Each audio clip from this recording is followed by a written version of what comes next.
Hello everyone, আমি অদিতি আর আমার channel আড্ডা অ্যাডিক্টে সবাইকে ওয়েলকাম। শীতকাল তো প্রায় শেষের দিকেই, তাই জন্য ভাবলাম গাজরের হালুয়া বানাই।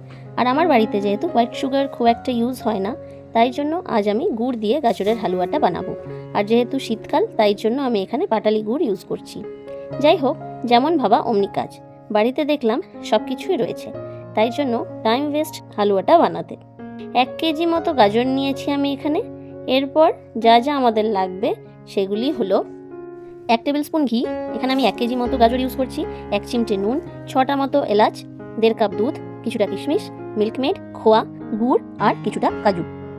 গাজরের হালুয়া বানানোর জন্য আমি আগেই বলেছি আমি এখানে 1 কেজি গাজর নিয়েছি। গাজরগুলোকে কিন্তু খুব ভালো করে জল দিয়ে ধুয়ে নিতে হবে, কেন কি গাজরের গায়ে অনেক সময় কাদামাটি লেগে থাকে। যাই হোক, তাই জন্য গাজরগুলোকে আমি খুব ভালো করে জল দিয়ে ধুয়ে নিয়েছি। তারপর একটা পিলারের সাহায্যে সেগুলোর খোসা ছাড়িয়ে এবার একটা গ্রেটারের সাহায্যে আমি গ্রেট করে নেব।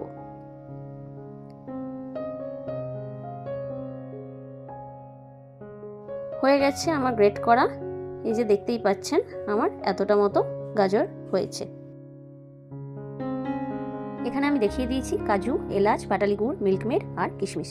এছাড়া এখানে যেগুলো আমার দেখানো হয়নি সেগুলো হচ্ছে দুধ আর খোয়া। এরপর গ্যাসের মধ্যে একটা কড়াই বসিয়ে দিয়েছি আর তাতে 1 টেবিল স্পুন ঘি দিয়ে ঘিটা গলে যাওয়া পর্যন্ত ওয়েট করব। তারপর গ্রেট করে রাখা গাজরটা দিয়ে দিচ্ছি। গ্রেট করে রাখা পুরো গাজরটাই আমার দেওয়া হয়ে গেছে। এবার এটা একটু ভালো করে নেড়ে নেব। এরপর ভালো করে নেড়ে নিয়ে এর ওপর দিয়ে দেবো আমি 1 চিমটে নুন,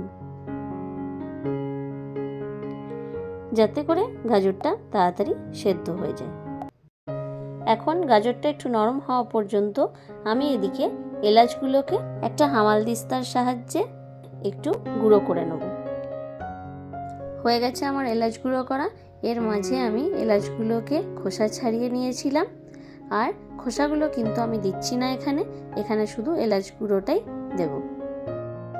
যাই হোক, এলাচটা গুঁড়ো করার পর আমি এটাকে গাজরের উপর স্প্রেড করে দিলাম আর তারপর ভালো করে আবার নেড়ে নেব।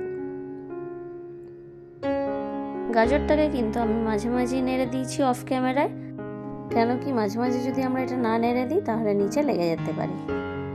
যখন গাজরের কালারটা চেঞ্জ হয়ে যাবে তখন বুঝবেন গাজর আমাদের পুরোপুরি সেদ্ধ হয়ে গেছে। এরপর এতে দিয়ে দেবো 1.5 কাপ পরিমাণ দুধ। এখানে আমি ডেয়ারি দুধ ইউজ করছি, আপনারা চাইলে গরুর দুধও ইউজ করতে পারেন। দুধটা দিয়ে আবার ভালো করে নেড়ে নেব আর এরপর দিয়ে দেবো কিশমিশগুলো ভালো করে গাজরের সাথে মিশিয়ে নেব। এবার একটু ফুটিয়ে নিয়ে এতে দিয়ে দেবো মিল্কমেড। তারপর মিল্কমেডটা দিয়ে আবার একটু ভালো করে নেড়ে নেব আর তারপর দিয়ে দেবো আবার একটু ফুটতে।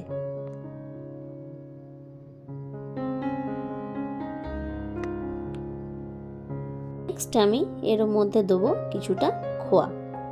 এখানে আমি খোয়া ইউজ করছি, আপনাদের বাড়িতে খোয়া না থাকলে আপনারা যে কোনো ভালো সন্দেশও ব্যবহার করতে পারেন। এখানে আমি একটা কথা বলে রাখি, মিল্কমেড বা খোয়া দুটোই কিন্তু অপশনাল, বাড়িতে না থাকলে দেওয়ার দরকার নেই। তবে এগুলো দিলে গাজরের হালুয়াটা একটু বেশি টেস্টি হবে। এবার একটু ভালো করে ফুটিয়ে নিয়ে গ্যাসটা বন্ধ করে দেবো আর বন্ধ করার পর পাটালি গুড়টা দিয়ে দেবো। গ্যাসটা যদি বন্ধ না করি তাহলে দুধটা গুড় দেওয়ার কারণে ছানা কেটে যেতে পারে। যাই হোক, গুড়টা দিয়েও আমি আরেকবার ভালো করে পুরোটা নাড়িয়ে দেবো যাতে করে গুড়টা ভালো করে গাজরের সাথে মিশে যায়। হয়ে গেছে গাজরের হালুয়া। নেক্সট যাব গার্নিশিংয়ে। তার জন্য খানিকটা কাজু আমি আবার হামালদিস্তার সাহায্যে ভেঙে নেব। আমি অলরেডি অফ ক্যামেরায় কাজুগুলো গাজরের উপর স্প্রেড করে দিয়েছি আর হয়ে গেছে ফাইনালি আমার গাজরের হালুয়া রেডি।